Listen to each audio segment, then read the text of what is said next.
Trump lost before a Trump-appointed judge. Trump lost the popular vote by 7 million. Donald Trump's campaign is about him. Trump lost the Republican-controlled states. He's willing to sacrifice our democracy. Trump lost 60 court cases.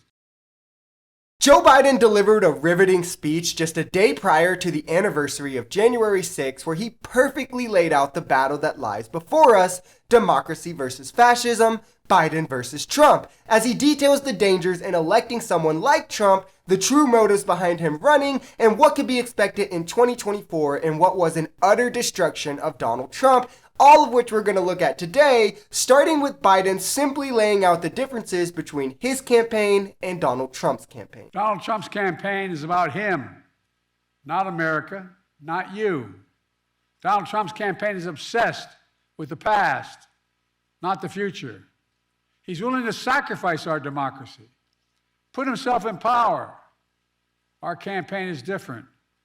For me and Kamala, our campaign is about America. It's about you. It's about every age and background that occupy this country. He's exactly right here. The Donald Trump campaign is fueled by ego and revenge. He can't get over the fact that he lost, so much so that he's more obsessed over the 2020 election than bringing substantive policy for this coming 2024 election. All he talks about is going after the Democrats, proving he's innocent, and fueling his ego so much that he's not just a one-term president. For Biden, you can clearly see the wins. You can clearly see the difference. Focusing on creating new jobs, with the job report showing we're 64% up higher for this month, keeping our GDP high, having a record high of GDP, way higher than Donald Trump ever reached. If you go off policies and results, it's no comparison, not even close, and that's exactly why Republicans and Trump have to try and create the outrage they do and spend all of their time sabotaging Democrats because they know they're fighting a losing battle on effectiveness. For the first time in our history,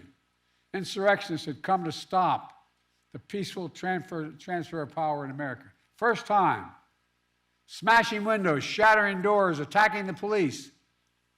Outside, gallows were erected as the MAGA crowd chanted, "Hang Mike Pence." Inside, they hunted for Speaker Pelosi. The House was chanting as they marched through and smashed windows, "Where's Nancy?" Over 140 police officers were injured.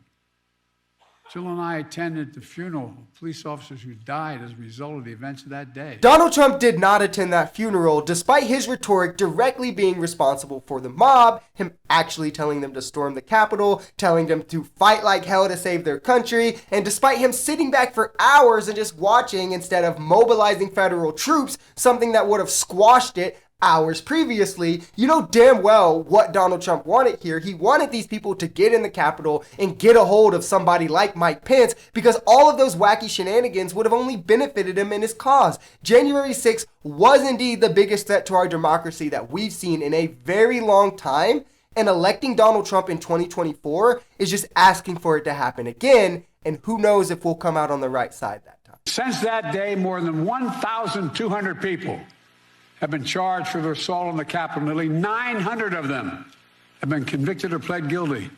Collectively, to date, they have been sentenced to more than 840 years in prison. So an over 75% convict rate, over 1,000 people charged. Joe Biden has responded to the violent insurrection the only way possible, the best way possible, by holding those involved accountable. And you have to remember, all of this would be undone if Donald Trump or a Republican manages to touch office and just pardons them all immediately, like many of them are talking about doing. An attempt to overturn a free and fair election by force and violence.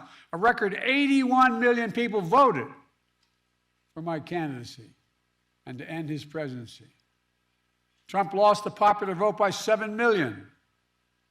Trump's claims about the 2020 election never could stand up in court. Trump lost 60 court cases, 60.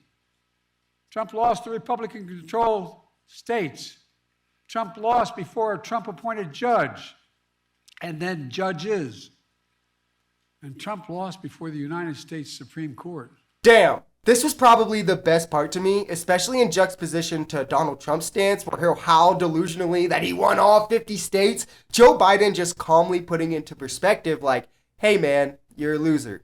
Get over it. Was just It's just gold. It's chef's kiss. And he's exactly right. Over 60 cases were taken up on the 2020 election, all of which lost. Many of them lost on evidentiary grounds, which is lack of evidence. He lost by a huge margin in the popular vote. Over 7 million people voted for Biden over Trump, Biden not even being a strong candidate. So it's 7 million more people voted to end Donald Trump's presidency than voted for Donald Trump. If we're being honest, Republican states flipped. It's clear that America did not want Trump. Only MAGA wanted Trump.